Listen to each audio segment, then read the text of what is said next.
आणि खरखर मर्दांची औलाद असेल तर या कॉन्ट्रॅक्टरला जेलमध्ये टाका। हे करत काय नाही कधी आयुष्यात, हे काय करता, काय घडलं की असं पत्र द्यायचं, पूल पार्टी बंद करणार। अरे या माणसांकडनं सावधान राहा। या व्यक्तीचं विशेष तुम्हाला माहित आहे का सरनाईक साहेबाचा, हे करत काय नाही कधी आयुष्यात, हे काय करता, काय घडलं की असं पत्र द्यायचं, प्रेस घ्यायचं, हे तुम्ही बघा, थोडं तुम्ही मागे जा। एकदा काशी गावात त्याला बोलवलं की मेट्रोची काय परिस्थिती तरी केलं काय नाही। ही जागा 7-11ची उदाहरण सांगतो। आता उदाहरण सांगतो, पाणीची कमतरता मीरा बंदरमध्ये, पाणीची कटोती, पाणी कसं आणि त्यावर चिंता करत नाही, ते पूल पार्टी बंद करणार। अरे या माणसांकडनं सावधान राहा लोकांनी। हा कधी आयुष्यात काही काम करू शकत नाही, स्वतःच्या खात्याचं सुद्धा करू शकत नाही।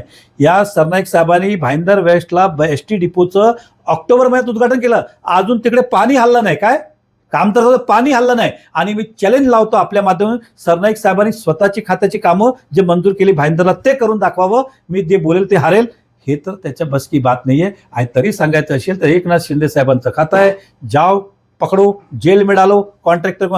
आप करेंगे नहीं क्योंकि इस कॉन्ट्रैक्टर के साथ आप मिले हुए हैं। हाच कॉन्ट्रॅक्टर जय कुमार ज्यांनी बांधला आहे तो तुमच्या प्रत्येक कार्यक्रमाला स्पॉन्सर आहे। परत सांगतोय, तुमच्या प्रत्येक कार्यक्रमाला हा कॉन्ट्रॅक्टर स्पॉन्सर आहे, म्हणून तुम्ही कारवाई करणार नाही, खाली हे दाखवण्यासाठी पत्र आहे। आणि खरखर मर्दांची औलाद असेल तर या कॉन्ट्रॅक्टरला जेलमध्ये टाका आणि त्या अधिकारीवर जेलमध्ये टाका, म्हणजे मी तुम्हाला मानेल की आप जो बोल रहे हो करने के लिए कर रहे हो, दिखावे के लिए नहीं कर रहे हो। धन्यवाद।